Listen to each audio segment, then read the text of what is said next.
to today's episode of Forest FM. I'm Matt McCombs, State Forester and Director of the Colorado State Forest Service. Today we're talking with Dan Gibbs, the Executive Director of Colorado's Department of Natural Resources. With a long history in public service, Dan has been a certified wildland firefighter, Summit County Commissioner, a Colorado legislator, and a champion for wildfire preparedness, workforce housing, and environmental protection. Dan leads initiatives that balance the state's natural resources, tackling issues from water to wildlife to oil and gas and mining. He's also a passionate collaborator, forging partnerships across agencies, nonprofits, and private sectors to enhance government efficiency and success. And we're lucky that he was able to find some time in his busy schedule to visit with us today.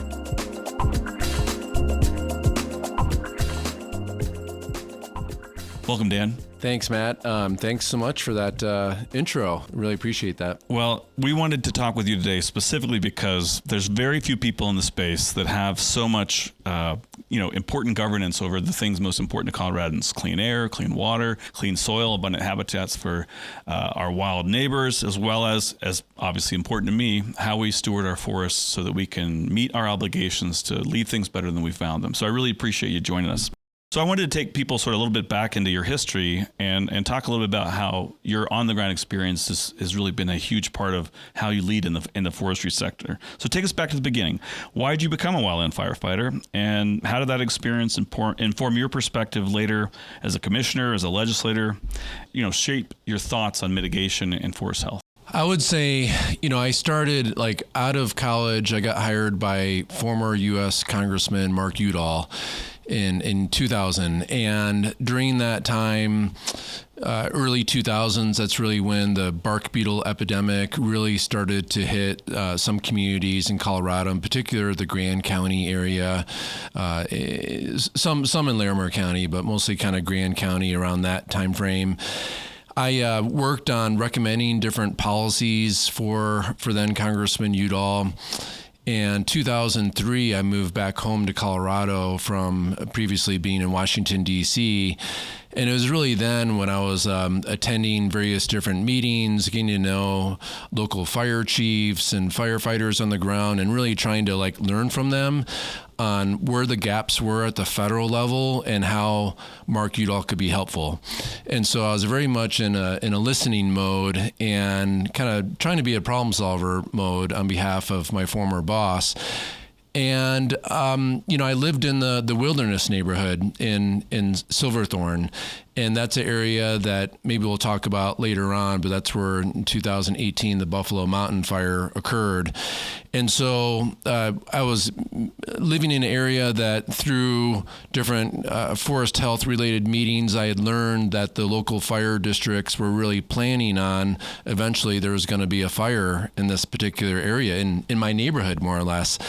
And so I can't remember exactly what year it was, but I want to say it was probably 2004 or 5. I went down to the local fire department and just walked in, didn't know anyone, and just asked if there was a volunteer component to see if I could help out there. That particular department was really a full-time fire department. They had moved away from volunteers or kind of accommodation department, so there was really nothing available for me unless I wanted to pursue being a full-time firefighter. But they recommended me to look into various different kind of training facilities and camps for wildland firefighters. And so, a few years after that, I went to the Colorado Incident, what is it called exactly? The Colorado Wildland Fire, the Colorado Wildland and Incident Management Academy. And so I went through my, type 2 wildland firefighting course there, and it's been amazing to say the least. I've kept my credentials up for, since about, I want to say 2007 or so, and have experience fighting fires throughout Colorado and throughout the West. And it's really given me an interesting perspective on the impacts on people, wildlife, watersheds, and kind of Colorado as a whole in many ways. And that's really led to me to, work on different policies, whether it was when I was a county commissioner or when I was a legislator, through those experiences of like where the gaps are and how can the state or local communities be helpful. And if, for the listeners, you couldn't see, Dan was trying to remember where he got his training, and he's looking at the certificate because we're in his office that's right behind me. So I think it's critically important to have that on the ground experience, and it's obviously translated into you becoming sort of, from my perspective, a key advocate in getting Coloradans sort of their mind around how we're going to respond to the emerging challenges as well as the ones that are already here. So with that in mind, you teed it up a little bit. There's two posters that you frequently bring anywhere you go when you're going to talk about wildfire mitigation or forest health. One that shows an overgrown, unmanaged forest, and another one that reflects that a picture of the Buffalo Mountain fire and how the mitigation activities that you championed and facilitated worked. So tell me, why do you bring those posters around? What do they mean to you? They mean a lot to me, in part because they help educate folks on really what the reality is on the ground. I live in Summit County. I've lived in a couple different places in Summit County, but they've always been in areas that very much within the wildland urban interface, where unattended campfire or a lightning strike could really impact me and my family. So we've personally been on pre-evacuation orders multiple times, and it's scary to say the least. And so when I was a legislator, I used to carry around bark beetles with me to really bring awareness to the fact hey, these are beetles and this is what's going on with our forests. And why does this impact you in the Denver Front Range? Well, guess where your water comes from? And it was always that nexus of promoting a healthy forest equals a healthy watershed for people throughout the state. And so, sometimes simply carrying around poster boards or bark beetles or whatever like that, just really help bring that message home. And everyone is so busy, especially at the Capitol, where you need, I felt like I needed any little advantage just to have people remember what the issues were that were going on. And I think it's been helpful and beneficial when I look back at, some of the bills I worked on or efforts at the Summit County, or even right now, really. As you know, there's quite a few different meetings where I still show up with these poster boards, and I'm looking at one right now of the Buffalo Mountain fire, where you just have, it's just an amazing story to share, where you have so many different entities working on what they have authority and what they can do to be proactive in a community where there's 2,600 units of homes. And fast forward, that all the collaborative effort, in my opinion, led to, saving those homes. So you've been on both sides of the coin. You've been a resident who's been under pre-evacuation. You had experienced the Buffalo Mountain fire and most recently the Wellington fire. But you've also been a representative, and now you sit as a cabinet level official to the governor over these issues. In your experience through all those different sort of stages in your professional development and as a resident, how do you bring everyone to the table and encourage communities, state and federal delegations to keep investing in wildfire, acknowledging that we're in competition with every other major issue that the state of Colorado as well as the country's facing? I think it's extremely important to have diverse groups come together. I've seen firsthand in Summit County, where it just seems like yesterday, where my friend Carl Spalding, who that used to be the president of the Colorado Timber Industry Association, sit right next to Karen Stiglmeyer, who later on became a colleague of mine as a Summit County commissioner. She at that time was the head of the Sierra Club's Blue River group, so it was kind of like the Sierra Club chapter of Summit County. But it was so amazing to see both of them, when you look at a map of priorities, agree on landscapes that needed to see proactive thinning. So I personally have seen diverse groups where on paper, the timber industry and maybe Sierra Club hypothetically wouldn't agree on a certain landscape, but through collaboration, through collaboratives that we have throughout the state of Colorado, bringing everyone to the table is just an amazing model. So I've seen the successes that we could do at the local level, and I'm just a huge fan of forest health collaboratives, and I've always been a strong advocate for that. When I was a legislator, I served previously as a state rep and a state senator. And when I was a state senator, the legislative session goes, as Matt, as you know, January through May. So my side job used to be Summit County's wildfire mitigation specialist. And so I would go door to door urging people to get proactive on their defensible space efforts. And so sometimes I would bring local firefighters with me to help bring like awareness and the authority, you know, when they're wearing a badge and I'm just wearing kind of a t-shirt and my Nomax pants, you know. But just like bringing people together really helps ease the way to getting things done. And I went through a unique kind of leadership program years ago out east, and the professor who is very famous for leadership, named Marty Linsky, would talk about the power wheel. And if you really want to get something done, you need to put a circle on the board and almost have like branches that come out and figure out like who needs to have a seat at the table to get, if you want to get from point A to point B. And I think about that almost daily when you look at the challenges. I just got back from Nevada with Colorado River issues, and the compact negotiations have never been more high stakes. And I'm just thinking, like, who needs to have a seat at the table, and how do we move policies forward, or wolf reintroduction, or oil and gas development? Like, these are all contentious issues. And forestry is contentious too. You know, in many of our communities, and at least where I live in Summit County, you have huge second homeowner percentage, and many of them are rarely there at their house. But how do we get them to be on the page of, you know, hey, it makes sense to do defensible space. Trust us. Like, if there's a fire, we could potentially save your house if you're doing something proactively. You know, you've been a huge champion. In fact, you're the architect of the bill, or one of the key programs that we, the State Forest Service, implement, the Forest Restoration Wildfire Risk Mitigation Program, FIRWRM as it's known. So we've made huge strides, and then also the architect of the COSWAP program, the Colorado Strategic Wildfire Action Program. We've made huge strides in getting resources to ground, and helping people take some of those actions you just described. Can you talk more about why this is so important, especially when we emphasize the role of the individual in protecting their home, as well as part of being, you know, that larger community? You know, it's like I've lived a lot of this, right? You know, it's like, as I mentioned earlier, I've been on pre-evacuation orders at my house. I've fought fires. I see the difference that most people don't realize when there's a fire heading towards a neighborhood, and folks have done proactive defensible space around their homes.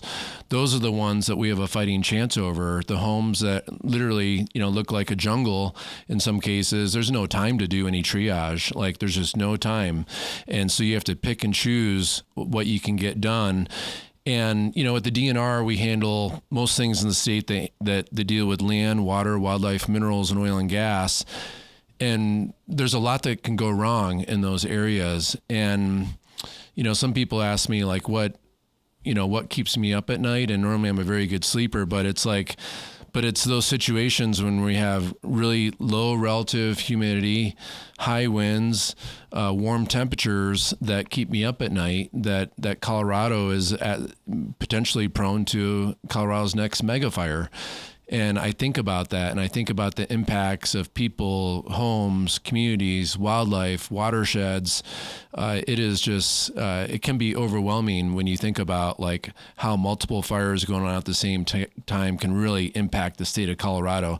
You know, the numbers came out recently for tourism. You know, tourism is, I think we all know, is a multi-billion-dollar industry, but also employs, you know, a lot of people throughout the state of Colorado. But, when we have these large-scale fires, it's not good for people, not good for business, not good for the Colorado brand. So I feel like we need to do. We're off to a good.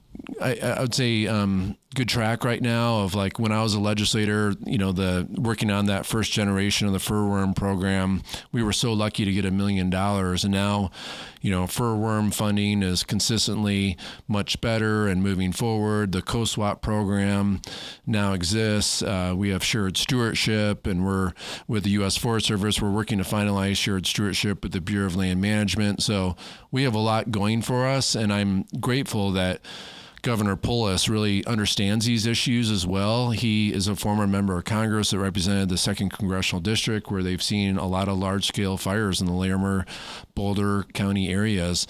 And so he knows this is high stakes and has been very supportive. So I'm really grateful to have a boss that, understands the importance of these issues. First of all, I'm glad that it's not just me that lays awake at night when the fuel indices and the weather's moving in the wrong direction. That's something that I often remark on when we're engaging across the state, which is that we are so fortunate to have not just the governor, but yourself speak with an amazing fluency in these issues. Like you've experienced it through previous roles and certainly in the current positions that you're in now. So moving at the pace and scales necessary, right, to move towards more resilient forests. When you think about like how much of that long range and that large scale change that has to happen in short order, talk a little bit about how you and the governor have sort of taken these issues on through the administration's time here in Colorado. Yeah, you know the saying, you never let a catastrophe go wasted, right? So we just look back to the 2020 fire season where it was so all hands on deck that year, but also rightfully so, legislators and the governor, they were asking like, what can we do more?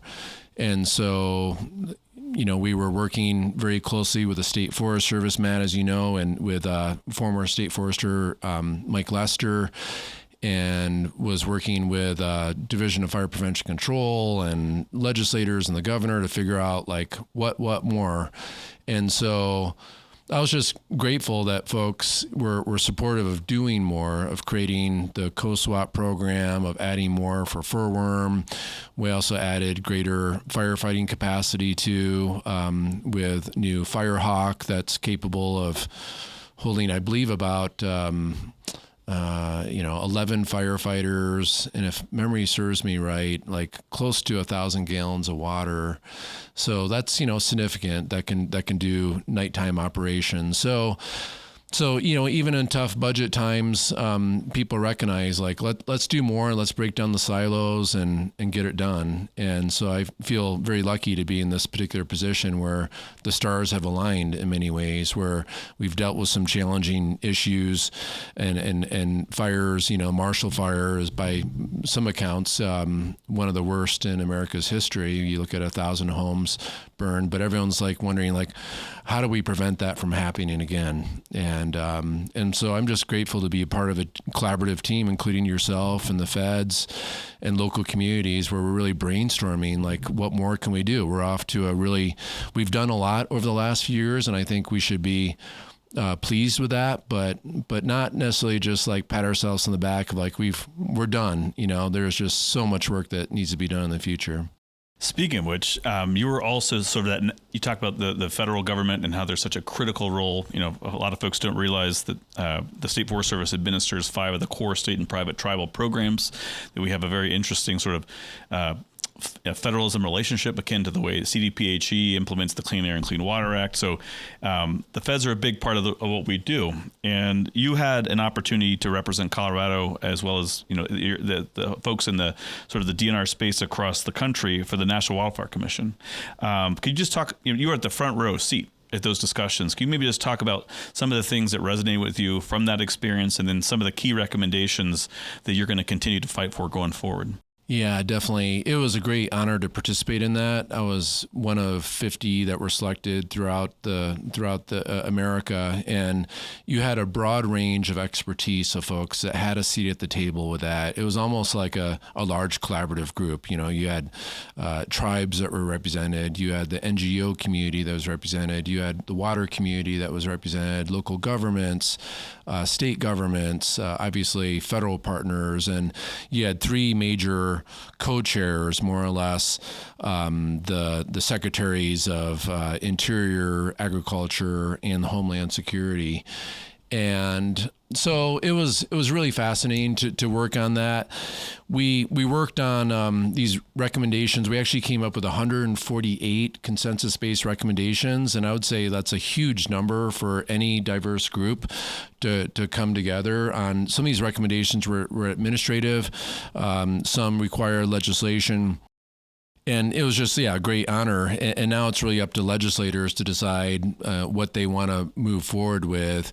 And I'm grateful that some of the administrative side of things, part of the recommendations, for example, firefighter pay, that administratively they've been working on that, which I'm grateful for, increasing the salaries and the hourly wages of firefighters. But, I'm some of the recommendations that came out of there that I think are most exciting for Colorado.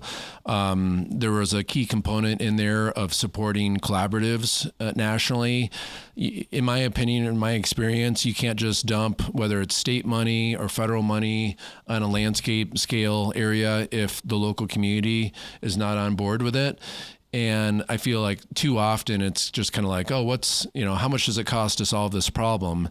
And it's ongoing. You need to have that localized support. It reminds me when I was a county commissioner and I was the chair of the I-70 Collaborative and I-70 Coalition.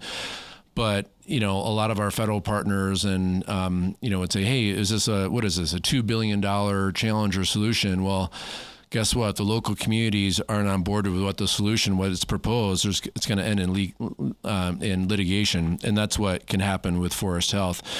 So, also some of the recommendations that I'm very supportive of is shifting from reactive to being proactive. And not necessarily just look at, how many acres are we treating, but are they the best acres? Looking at those areas that, frankly, we should use beneficial fire for, that can help local communities at the end of the day. I think that's a real positive. And then maybe the third that I think is like really critically important too is this ongoing like funding mechanism where it has to be ongoing. And too often, I would say at the federal, state, and frankly, local level, there may be funds to fund this project or that project for defensible space or a landscape scale treatment. But then, people pat themselves on the back and don't realize like, hey, this is ongoing treatments. It is not just like one landscape and then you're done. And so, later on this week, Matt, as you know, you're going to come with me for the Joint Budget Committee, and there'll be probably questions on, hey, didn't we fund furworm at X amount of million a year, and didn't we fund co-swap at X amount of million a year moving forward? Well, is this solved now? And we have to educate folks that no, it's not. We're grateful for the funds we have, but there's a lot more work that needs to be done. I really appreciate, again, sort of your grasp on the, for those of us in the forestry space, right, that know that the challenges in front of us are like generational and they're substantial and they're really like our engagement in stewardship of the resource will be a perpetual responsibility for us to continue to benefit from those incredible things that, the quality of life that we derive from the forest here in Colorado. And you also talked about prioritization. There's this term that gets thrown out, this random acts of conservation, that kind of drives me nuts because I'll take any act of conservation, frankly. But at the same time, we, in particular under your leadership and vision, we have really tried to get towards prioritizing the way that we do work. And here at the DNR, you have a suite of priorities you put in place that are designed to guide us forward and shape our thinking. Maybe just talk a little bit about what some of those priorities are and why they're important to you. Last year we had a executive directors retreat where it consisted of my assistant directors and kind of my lead kind of leadership folks. And my job is I'm in the cabinet. It's totally dependent on if the governor wants to keep me or not, And so I was starting to think about, hey, there's a couple more years left in Governor Polis's term.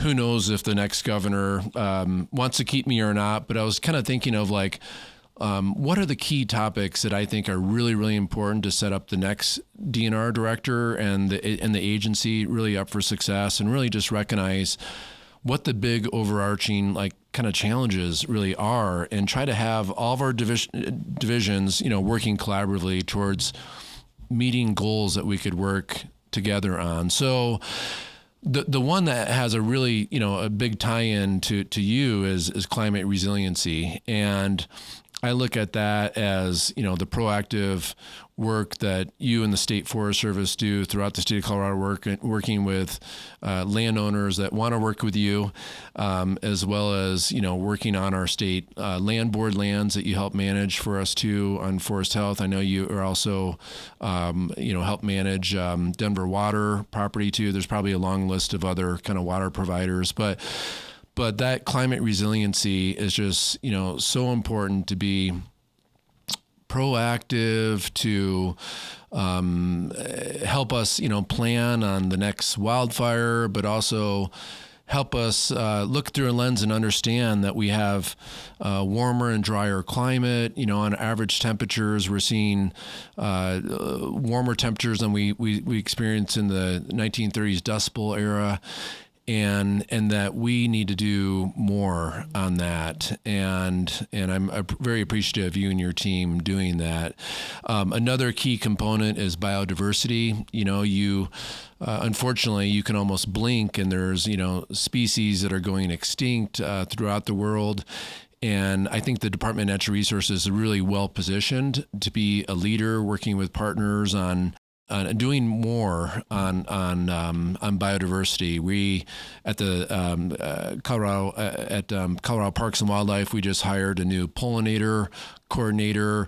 We are working to bring in new species in the state. As many of you know, we reintroduce wolves. We're next working on wolverines, but we have a whole aquatic section that's working on protection of various different aquatics and fish species. For example, I'm trying to think, the whole San Juan. We actually thought there was like a species that was extinct, the San Juan lineage cutthroat trout. And we actually found one in the just north of Pagosa Springs. And now in our Colorado Parks and Wildlife kind of Durango fish hatchery, we have a whole unit, their whole building that's actually dedicated towards bringing back the San Juan lineage cutthroat trout that we thought was totally extinct, And so I think that's like really exciting. Everything that we're doing in that space. And then I'd say, there's other strategic priorities, but another one I'll just mention too that really has a nice tie-in with the State Forest Service is our partnership with the tribes. In my opinion and knowledge, we are all on indigenous lands in Colorado, and we work very closely with the two recognized tribes in Colorado, Southern Ute and Ute-Mountain Ute. But we also work with every other recognized tribe as well in the nation. But I feel like bringing tribes in an earlier stage of, if we're working on creating a new state park, for example, or you're doing proactive forest management area, of just understanding that particular land and having the tribes be a voice and a partner, I think is just the right way to do things, and long overdue. And I'm just grateful that we're having these better partnerships that we never really had in the past, honestly. 100%. Not to this level, but yeah. I can't tell you how much it means to us for having you and your staff, Stacy Coleman, your liaison, just opening up those dialogue. We had a long-standing relationship doing management on tribal lands, but it's really created a really unique conversation that's opening up, I think, a lot of people's eyes to what's possible, where more work could be done in that government to government, that co-stewardship mindset. It's extremely exciting, and it's incredibly important. So last couple questions. Another really interesting change in the last few years was the Forest Health Advisory Council was reconstituted in 2021 to name you as the chair and become a formal advisory body to the governor and to the assembly. I just, one of the goals of that legislation was to cultivate a 30-year vision. And so when you think about the future, what does a healthy forest mean to you? And what does success look like in the near term, and perhaps, when you and I are both retired and reflecting back on, were we successful or not? Yeah, well, that'd be really fun, Matt, to do, to really look back. Yeah, well, first of all, I definitely have some history with some of the advisory groups that have been around, and I was a legislator when I was active, and back then under the Ritter administration, it was the Governor's Forest Health Advisory Council, and broad range of stakeholders, including the State Forester Sector and the head of the Undersecretary of Agriculture and the head of the DNR were very involved in leadership roles, and then also was involved when it became more of the advisory role for the state forester, which I'm glad that there was still an advisory group going on, but honestly, like, the work that you do is bigger than just the Colorado State Forest Service. So I was grateful when it was kind of reimagined a little bit to be like key advisors, I would say, to the governor and the legislature.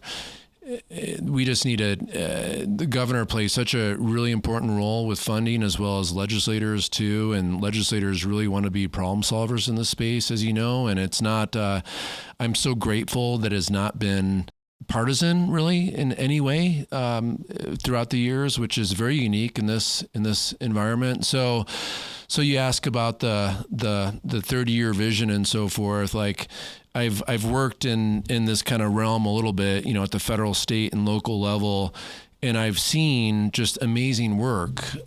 People like so well-intentioned, whether folks are with the U.S. Forest Service, the Bureau of Land Management, or the state forester and your team, and county commissioners, and you name it, what nonprofits can do as well. But what I've seen is a lot of silos, and like really proud silos, though. Like, everyone's doing good work, but my vision is like, how do we break those silos down? And Matt, you've heard me say this 1,000 times, but I look through a lens of what is the next wildfire going to do to our state? And as we all know, the wildfires don't know the difference between federal, state, private, or tribal lands, and we need to have a management strategy that's reflective of that. And so we are in the process of doing that. Like, I feel really good about breaking down the silos and figuring out who can bring what to the table. And I think that's where Colorado can really succeed. Like, we have collaboratives that can get that on the ground support. You have long-term funding that we really recognize, like whether it's federal funds or state funds or localized funds that we're seeing a lot. Like, Envision Chaffee County is a great model. Summit County has local funding. Vail has local funding. But just imagine, you just include, you don't care what the color of the money is, if it's localized, state or federal or whoever. I think there's key opportunities for the private sector to be funders as well. But we look at these landscapes to figure out, protecting life, property, and critical infrastructure. And there's nothing that we can't accomplish if we're all working, bringing what best foot together and breaking down the silos. And we're looking at a Colorado state map in my office and just, pretend we don't know the difference where it's green for Forest Service land or kind of the tan color for the BLM, or, the little checkers or state land board land, which we manage almost 3 million acres around the state of Colorado, and with a lot of private land all over the place dispersed. But we look at, we're all Coloradans, and how do we figure out this landscape together collaboratively? I mean, amen to that. I do really appreciate hearing what I would call your signature rhetorical devices, because the cool thing is that you're consistent, and that consistency leads to a consistency in policy. But you also talk about silos. So let's talk about our silos. So we have some. Yeah. Well, I mean, what folks may not understand is that the Colorado State Forest Service is only one of 5 state forestry agencies left in the union that it's still rooted in a land grant institution. Most of them were affiliated with their forestry schools over the years, but as time passed, and certainly probably around public safety and risk management with wildfire, they slowly drifted into the executive branch. And yet here in Colorado, we have a really unique relationship where the State Forest Service is a center within the Warner College of Natural Resources. So my boss is Dean Aguirre, right? And yet under statute, we also are required to provide staffing and technical support to the Division of Forestry within the Department of Natural Resources of Colorado, which means my other boss is the executive director of DNR. It's a unique relationship, and I would love to hear your reflections on, in particular, we've come a long way since I started, and I would just be curious about your thoughts on that. Yeah, great question, and we could probably talk a long time about this subject, but we have come a long way, and just thinking of, as you mentioned, breaking down silos, that's so critically important. I like to describe it as the State Forest Service runs the DNR's Division of Forestry for us. So for folks that are listening, I consider you, Matt, as one of my division directors. I include Matt in all those division director meetings, any events or whatever is going on. We make sure that you're in the loop, which is really important. I'd say historically, there has been a feeling maybe folks in your shoes and my shoes in the past that we almost just kind of like, you do your work, I do my work, and you communicate when you have to almost. And I do really appreciate your style, Matt, and willingness to work with me in the state. I personally feel like, stakes never been higher on forest health and kind of wildfire management. So there are times when I think, we can work more closely together. Like if the governor says, hey, we got to get something done, I feel really good about, talking to you about that. Even though, I'm not technically your boss, but, looking at the values of the university structure where you have like this great pipeline of folks coming in that study forestry, you have a great research wing, which is really, really amazing. And when the stakes are really high, which they are right now, you understand and I understand that, that the logos that we wear, frankly, don't matter that much. And it's really about the relationships that we have to get her done at the end of the day. And we have so much to get done. And I just, really do appreciate the partnership that we have. New this year too, I have been worried in the past about the State Forest Service budget, how I describe it, being almost lost in a higher education system that has so many really important priorities. And I wouldn't even know all the priorities in the higher education system, but for me, you're number one. The State Forest Service is just like so important. And I've made that known, right, to the highest folks within the university structure at Colorado State University that the State Forest Service is extremely important, and we need to make sure you're funded at what you need to have to succeed, because I do want to have you succeed. Your success is Colorado's success. And so the more silos we break down with that, the better Colorado is at the end of the day. For folks, it's been an interesting history, and I think the progress that we've made just in the relationships between our staff, the way we've been able to pull together, like I said, some of the unique assets that Colorado State University brings. We really see ourselves as that sinew that ties together Colorado's signature natural resource agency and its signature, research institution and workforce development institution. So, I'm really excited to see how this can continue to grow in the remaining time. No matter, we have no idea how long you'll be in this job. I hope it's for a much longer, perhaps, than just the end of this administration. It's been incredibly valuable to have your leadership and your voice, your counsel, and your vision driving much of the work that we do, and we're seeing the benefits of that on the ground every single day. I want to give you an opportunity to conclude with any thoughts or comments that you wanted to provide. And then, of course, we just thank you so much for making time in your extremely busy schedule. No, I appreciate that, Matt, and I just really grateful that you asked me to be on your show. And and the legislative session starting up right around the corner. I'm sure we'll be working together, very, very closely. But let's continue to explore ways that we break down the silos and we work to collaborate. And I just think it just benefits every Coloradan, every visitor. And Colorado is such a special state. And I feel like we're an amazing model for the rest of the nation. I know you're considered a great leader for state foresters nationally, and And, I was selected for this National Wildfire Commission, so folks nationally recognize my work too. And so a lot of folks are looking at what you're doing at the State Forest Service. They're looking at what we're doing at the DNR. They're looking at what Mike Morgan and his leadership at Division of Fire Prevention and Control, and looking at these unique partnerships of, shared stewardship with our federal partners. To my knowledge, once we get the shared stewardship agreement signed with the BLM, I think this will be the first of its kind in the nation. The State Forest, the U.S. Forest Service has had, many shared stewardship agreements with state partners, but to my knowledge, I think this would be the first with the BLM. So I'm optimistic, and I'm really encouraged about, where we go from here. Well, Dan, again, it's an honor and a pleasure to be part of your team. Thanks for making some time for Forest FM, and hopefully have you back some other time. Yeah, thanks. Look forward to that.